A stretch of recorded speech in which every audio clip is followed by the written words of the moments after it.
Hey everybody, how's everybody today? Happy Thursday to the folks who are just hanging out with us. Got some sun coming in here today. Some crazy, crazy weather we've had lately.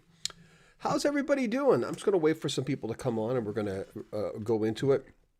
You can't see it, but I've got the most cluttered desk known to mankind. We're going to get to bad company in a second, but it's the whole reason with the bad company thing is something that I think a lot of us deal with. Okay, how do I gotta get rid of this stupid thing here? Yeah, there we go. We've got some curtains that are bringing in some weird light. So hello, hello, hello. We are trying to come on live a few more times now. I'd like to come on live 3, 4 times a week, and YouTube actually suggests you do. And whenever we did, we always did well with us coming on live. And let me just put on the comments here so that I can see them. Hey, Christopher628 says Paul Rogers is not doing well. Well, he's had some strokes, and Paul doesn't. I'm not surprised by this. Paul's married to Cynthia Kurluck, who used to be, when I was on air in Edmonton in the 80s as a radio announcer, Cynthia was the love of so many people watching her because she's incredibly bright and vivacious, and she was an exercise queen at CFRN in Edmonton for Sunwapta Broadcasting, which I worked for. I never, I did pass by her, but I never met her. But we were all in love with Cynthia, and we knew she was destined for great things. She's always been an advocate for good health, and she's mentioned in this article. Look her up, Cynthia Kurluck. Okay, thanks, Christopher628, for saying that. James Morrow, CJ James, hey, good morning from Las Vegas, John. Hey, well, you know what? Next time I go to Vegas, we've got to have coffee. Christopher628 says, hi, all from Delaware. Thank you, appreciate that. Alex Knight, good buddy. Bad company is very overdue. That's very true. And Christopher628 says, I did hear, but only want the best for him. Classy guy. Yeah. And everyone really liked his wife. Am I talking about Cynthia Kurluck again? Rick Emmett. Before we get to it, I'll tell you this little story. Rick Emmett of Triumph told me a story. I was reading his book, and we were having one of those 3-hour interviews again. I love talking to Rick. And he had told me that I think his brother, well, not I think, it was his brother, was trying to close a deal with Cynthia, wanted to date her, sent her flowers. And it didn't work out well, but that was the reaction that people had when they met Cynthia Kurluck because of just how wonderful of a human being she was. And she ended up with the Paul Rogers. It's interesting. And we'll get going in a second at the top of the hour. It's interesting. I was at for Americans, you might not know Alfie Zappacosta. He's just a treasure here in Canada, where Alfie is one of the most underrated performers of all time. Alfie slept at my house one night. We just hung out and had a good time. And him and his manager and my wife Shannon and I, we just had a fun time after the concert. But anyway, I was here in Calgary. I was emceeing a concert with Alfie. This is a Paul Rogers story. And just in passing, I told Alfie, I said, well, I also work for a radio station for a different company in Vancouver, and I've worked for them since 1990. I'm going to Vancouver next week. He says, what, you're going to Vancouver? Well, I'm doing a show in Vancouver. When are you going to be there? And it turned out I was going to be there at the same time. He says, well, why don't you introduce me on stage in Vancouver? And I went, sure, I'll be there, so I'll go to Vancouver. During the show, Alfie got him some really good table right at the very front. Since I was the MC, I needed to be there anyway. So I look over, and this man sits down with this woman beside us at this Alfie Zappacosta concert. And I look at Shannon, my wife, and I said, that guy looks just like Paul Rogers. And she's, well, it can't be Paul Rogers.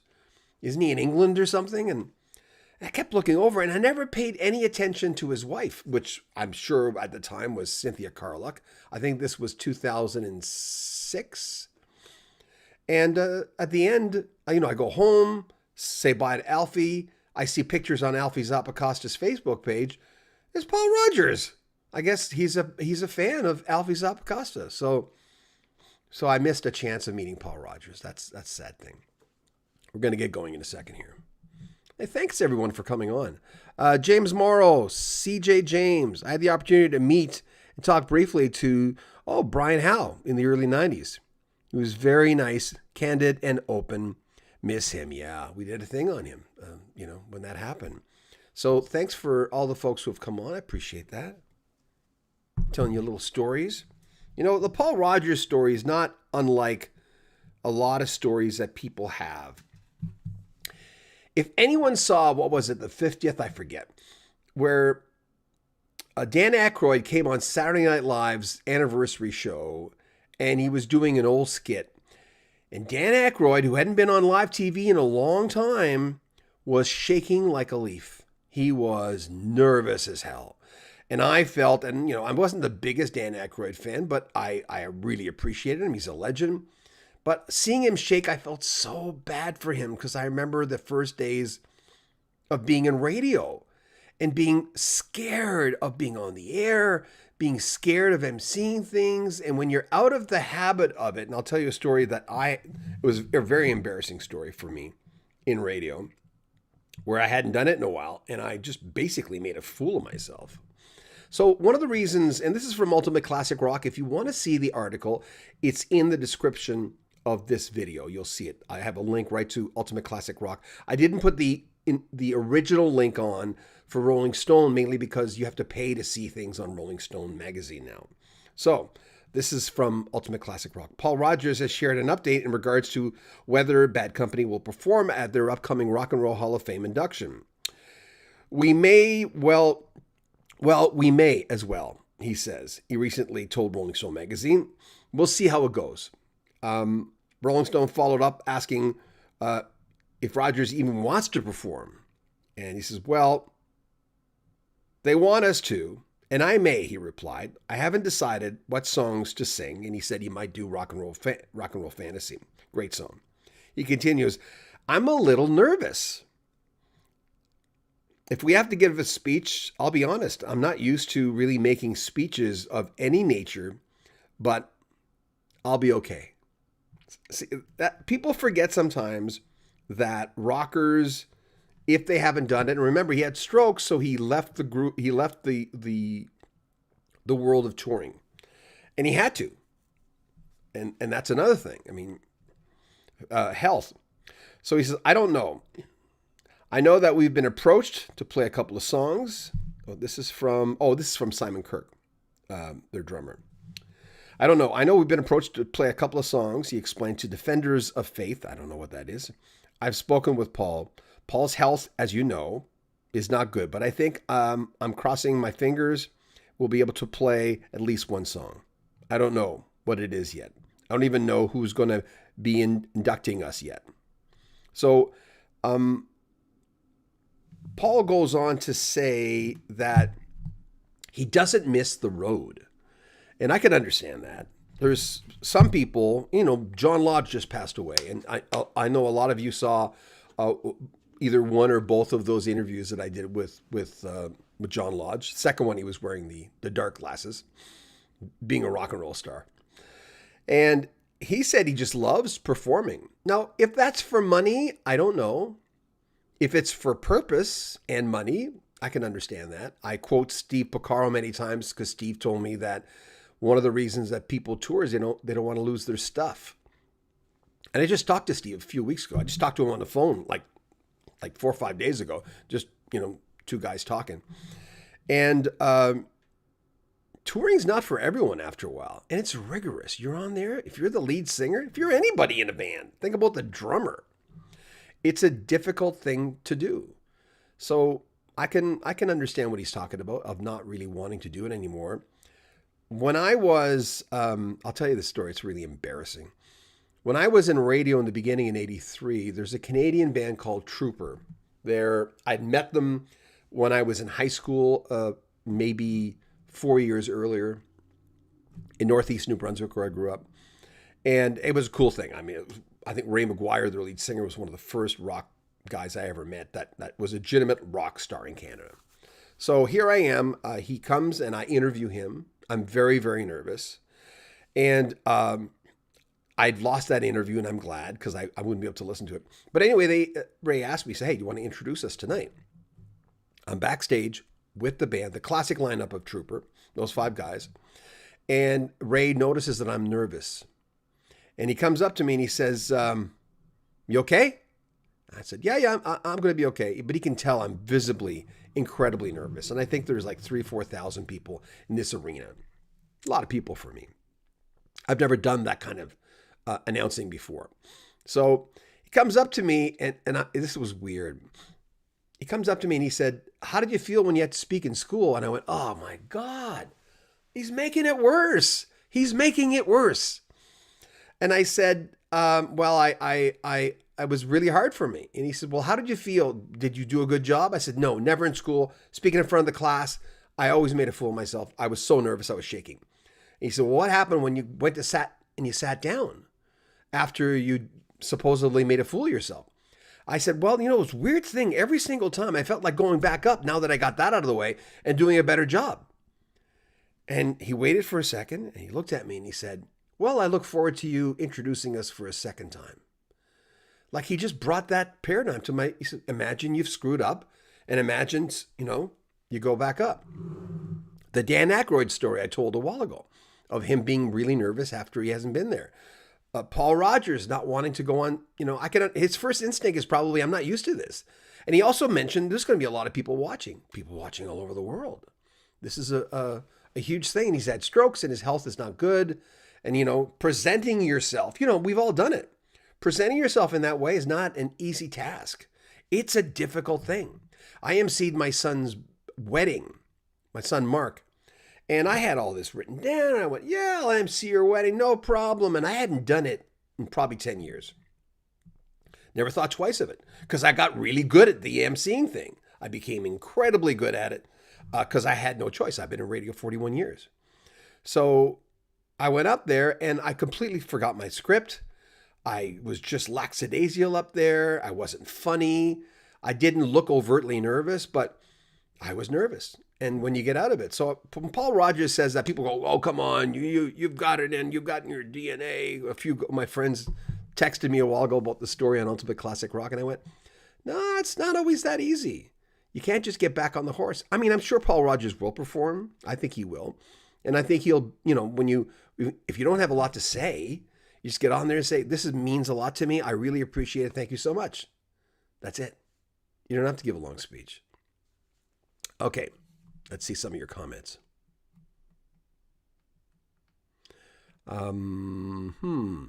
James Morrow says, public speaking, even for musical performers, is a different kind of performance. It's natural to be nervous, even very nervous. Yep. And John Bean said, hello from Santa Cruz, California. Love California, my favorite state. I've visited California so many times. I'm just going through videos right now, believe it or not, of one of the trips I took in 1992. And while I was in Los Angeles, Jeff Porcaro died. Now, I'm not sure if I say it in this video, in this Super 8 video that I'm transferring onto my MacBook. It's hard for me to transfer because I'm there with a girlfriend and we're ready to break up. It's just difficult. She was very important to me. It was a difficult relationship for both of us. And, but she was a wonderful girl. And here I am in LA with my 2 oldest kids with this lady. So I don't want to lose it, but I have to go through it. And anyway, that's my LA story. And yeah, Jeff Porcaro died while I was there. Okay. James Morrow, CJ James. Listening to you speak about Paul makes me think about how Lou Gramm might have felt last year speaking at the Rock and Roll Hall of Fame when Foreigner was inducted. Yeah, well, you lose it a little bit. You lose the... Dan Aykroyd, like I said, was the best example because I was so surprised and he was shaking and he was like, and I'm going, hey, you're just a guy. You've forgotten about all this stuff. You do. Christopher 628, I'm sure Paul is nervous because of his health. It's not what he would like. He may be self-conscious. Yeah. Johnny Bean, 1992. Yes, I remember when he passed away. There was a nice benefit. Yeah. Yeah. Thanks for coming on, by the way. Thanks for all of you coming on. I'm looking at it for stock photos. That's the thing about having journals, which I have journals this thick of loose leaf paper from going back to 1977. Yeah, a long time ago. And I've asked the audience many times, I've asked you guys, should I go back and read my journals from like grade 11? And everyone says, no, don't do it because you have forgotten things that you want to forget. It's true, right? Every one of you guys, everyone that's listening has probably forgotten things that they really want to forget. But going through the video is the same thing. Going through this, here I am in a moment in time with my then girlfriend, who I lived with, and the kids. I've gone through some of it, and I'm going, well, I'm kind of used to it. That's okay. But anyway, the gist of it. Let's get back. Let's circle back. Paul Rodgers, and I won't read this again. It's from Ultimate Classic Rock. The link is in the description to that. Not the Rolling Stone interview, because Rolling Stone makes you pay, and not everyone wants to do that. And I can understand Rolling Stone doing that, but it always pisses me off a little bit when I go in and going, just rely on your viewership and your advertising. But they don't want to. They have a right. That's fine. So I've got a link to Ultimate Classic Rock. Paul's basically saying he may perform. Rock and Roll Fantasy may be the song he performs. I hope he does. He says he's not very good at speeches. He's not sure what he's going to say. And again, I can understand that. Hold on. Maybe I'll quote. Just give me a second. My MacBook, I got an old iPad, so it's a little more difficult. Anyway, their drummer, Simon Kirk, also said that they may perform 2 songs, but we'll see. And he reiterated the fact that, Paul's health is not good. In the interview, they also talked to Cynthia Kurlick, who's Paul Rodgers' wife, who, as I mentioned a while ago, used to be a fitness instructor on TV when I was in my 20s, and everyone was madly in love with her because she was such a beautiful woman. Let me see. Let me get your comments. K-Man01. Too bad only 2 original members left. Yeah. The Rock and Roll Hall of Fame recognizes them. Rest in peace, Boz and Mick. Tony Franklin, who was in The Firm with Paul, would be a good interview. Oh, yeah.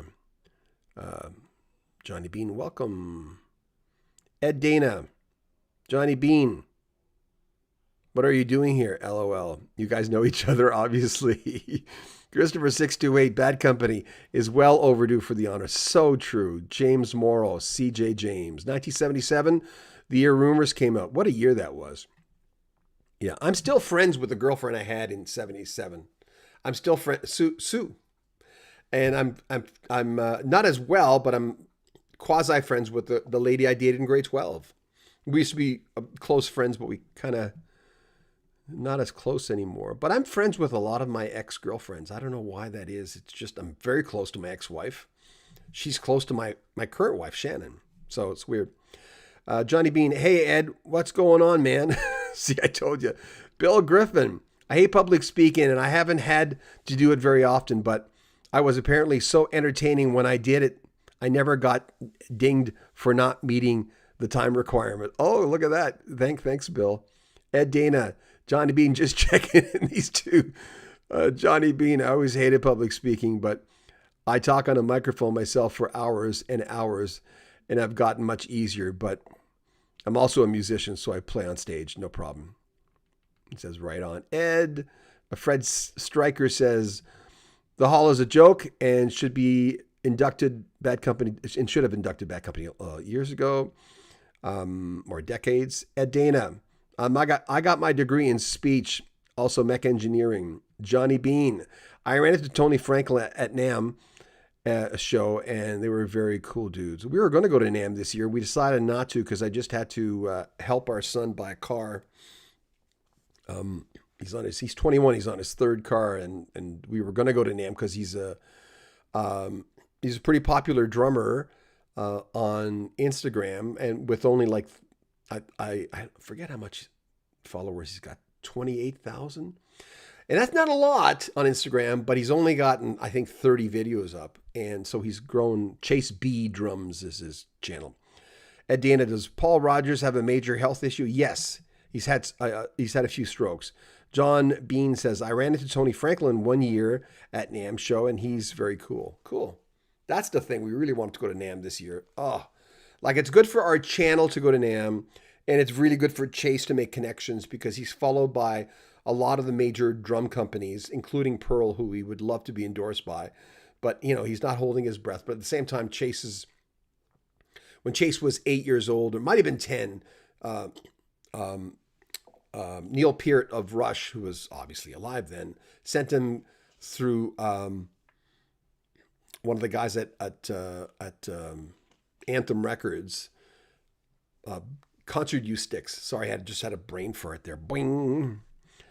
Tim P. Paul still lives in Vancouver and has an awesome condo downtown. Oh, cool. Well, that would explain if he's still there. I heard he went into the interior of BC. So I'm not sure if he's still there. But when I went to see the Alfie Zappacosta concert and I looked across and I went to my wife. I said, that guy looks just like Paul Rogers. And it ended up being Paul Rogers. And I didn't know when I left because Alfie put up some pictures, like I said a while ago, of both of them together. What's our timeline here? How long we've been on? Okay, good. I try to stay on for about a half an hour whenever I do these things and not to like go over and over again, but we're going to circle back to the story in a second. Ed Dana, I always try to catch you live and love your interviews. Thank you. Ed, I appreciate that. Thank you. We're retreading a lot of old interviews because we're putting up interviews that whatever the artist said, if it's still pertinent and time hasn't killed what they said, we'll re-put them up. And we're on Facebook, we're doing a lot of that, vertical videos. And we're doing it on Instagram, TikTok, Facebook. The link to the Facebook group, we want to get to 50. I think we're almost at 55 or 54. Join our Facebook group because I think we need 8 more. Where did I put that? Yeah, 55. We need 8 more people to get to 55. So in the link, join our Facebook group and help us get to 55. We decided we don't want to put any money in it. We want to do it organically, which if we just put more money in it, we probably be able to get up there. But seriously, that's, our budget's it's not our budget to do that. Even for YouTube, we see the dogs. Even YouTube, we did it organically. We've gotten to this 150, I think almost 2,000 subscribers totally organically. We didn't pay for anything. So that's the way we went. Tony, K-Man 01, Tony Franklin, the Fretless Monster. Appreciate you being out there. We're going to redo this story and then we're going to take off. First of all, there were basically from Paul Rogers said that he would not perform at the Rock and Roll Hall of Fame and then came back and said, well, maybe they'll perform. And the big thing is it's his health. He's had a few strokes. And secondly, he is nervous. And it was very transparent to him to say that because, like I said before, it happens to so many different artists. Come on up. Come on. Look at our little Aussie dog. Look at this guy. This guy is crazy. Hi. He's a little needy, but he's a cute little dog, and he's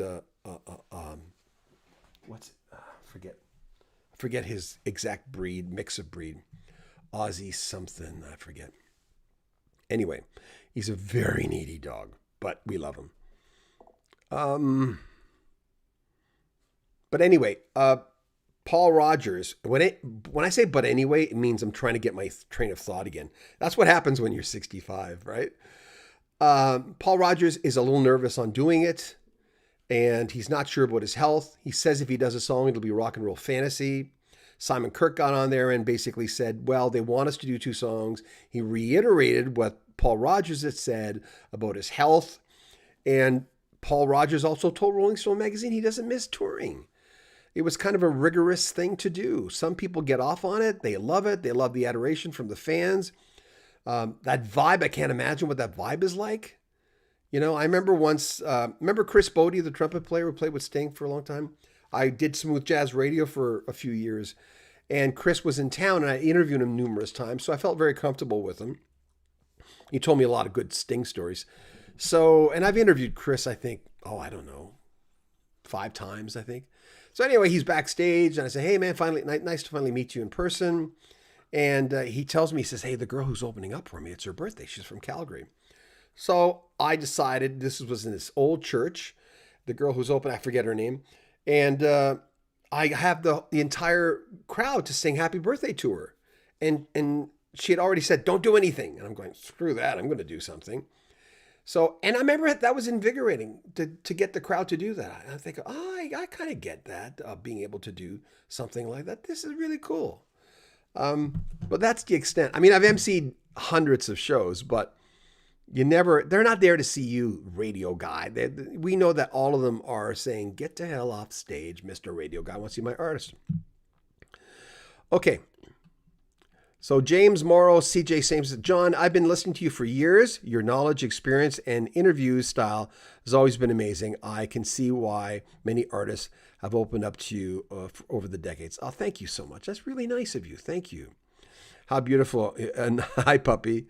Ed Dana says, Paul might be at a point where he's not comfortable being in the center of attention. That's really well said. Yeah. Not everyone wants to do that. And you lose that software, I think, or some semblance of that software as you get older. That I was wondering if my other puppy wants to come out. They're not puppies, but everyone calls them puppies because they're medium-sized dogs. Everyone loses a little bit of that as they get older. I don't want to do that anymore. I thought of, after I bombed emceeing my son's wedding, which, like I said, after 10 years, I thought it'd be fine.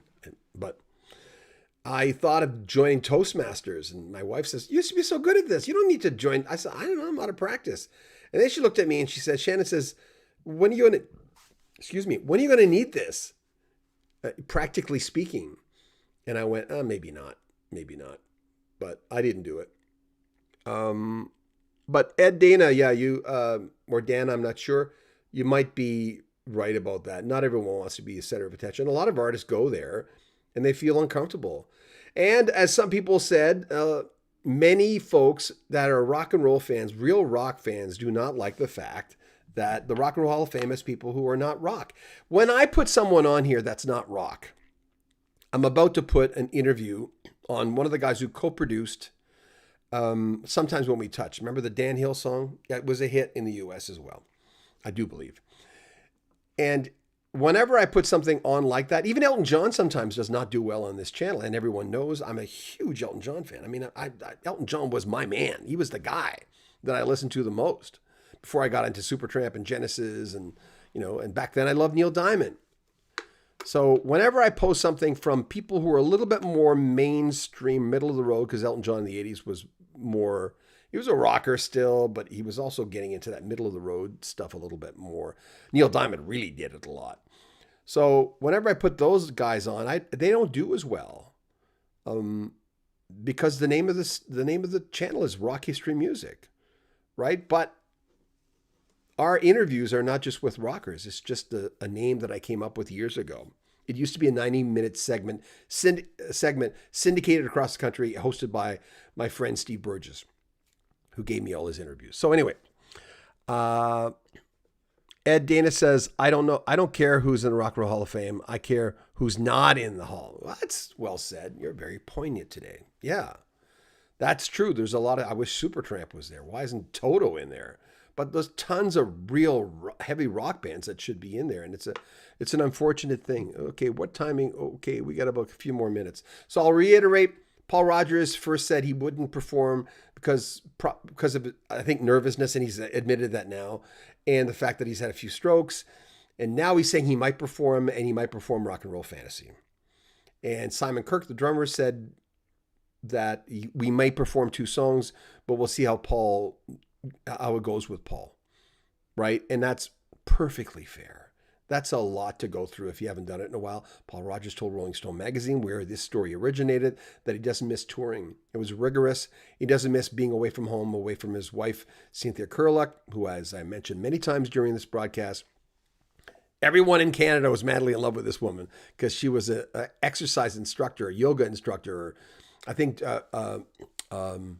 just an exercise instructor in general on TV. She used to wear a little 80s band on her head. Look her up and you'll see her. She was just a delightful young lady. Ed Dana says, us old guys like Neil Diamond. Well, yeah. I just interviewed Lee Holdridge, who did, the beginning of Hot August Night. When that just kicks in and Dennis St. John comes in with the drums. It was one of the greatest openings for a live album of all time. And he quit working, slowly went away from working with Neil Diamond because Neil was trying to take credit for a lot of the symphonic stuff that Lee Holdridge came up with on Jonathan Livingston Seagull.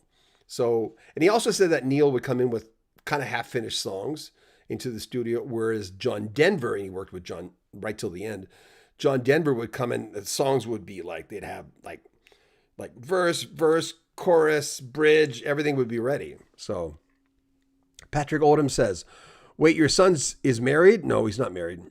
No, the drummer. No. This is my older son. Sorry. No, Patrice rather. Thank you. No, I have two kids, a girl, boy, with Lynn, my first wife, who we're very close to here in this house, and her husband Chris, and I have two kids with Shannon, who a lot of you guys have seen. That's actually her right there, little beauty pageant picture, which she didn't want to put up, but I said, I think she was 18 or something during that. She had the big hair, as you can tell. I know you can't see it.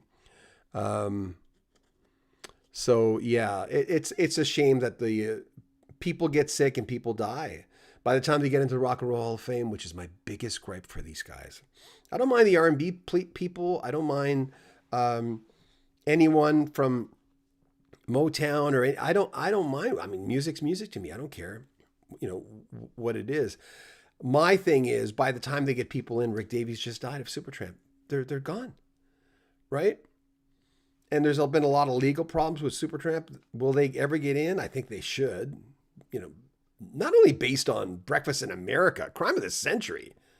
I'm thinking of trying to track down Ken Scott, who produced Crime of the Century and Crisis What Crisis for Supertramp, and to talk to him. I'd love to talk to him. I like talking to producers.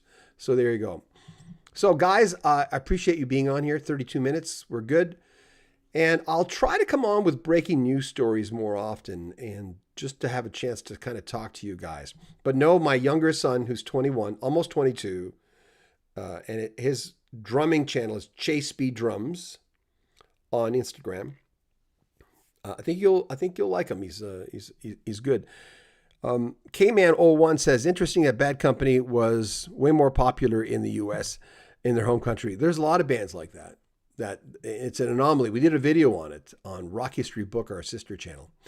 Anyway, take care of yourself, guys. And remember, subscribe to our channel if you haven't. Please join our Facebook group. Loyal Opposition says Supertramp. You got an exclamation mark. So I'm hoping you're agreeing. Johnny Bean says, I used to live with Desmond Child. Wow. Great songwriter, great artist. He was my manager. If you ever get him, tell him I said hello. Wow. Cool. Yeah, I've almost got him once and something happened. I forget what it was. Thank you, John James Morrow, CJ James. Thank you for everyone coming. But please, if you go into the description, we just need 8 more subscribers to get to 5,500. We haven't really done a lot with our Facebook channel. Now we're really going, putting a lot of stuff on Facebook, vertical videos. So the link's in the description of this channel. And Tim P says, the new remaster half-speed master of Supertramp's Crime of the Century and Crisis What Crisis sound incredible. Yeah, Ken Scott, baby. Okay, take care, guys. John Bowden, Rock History Music.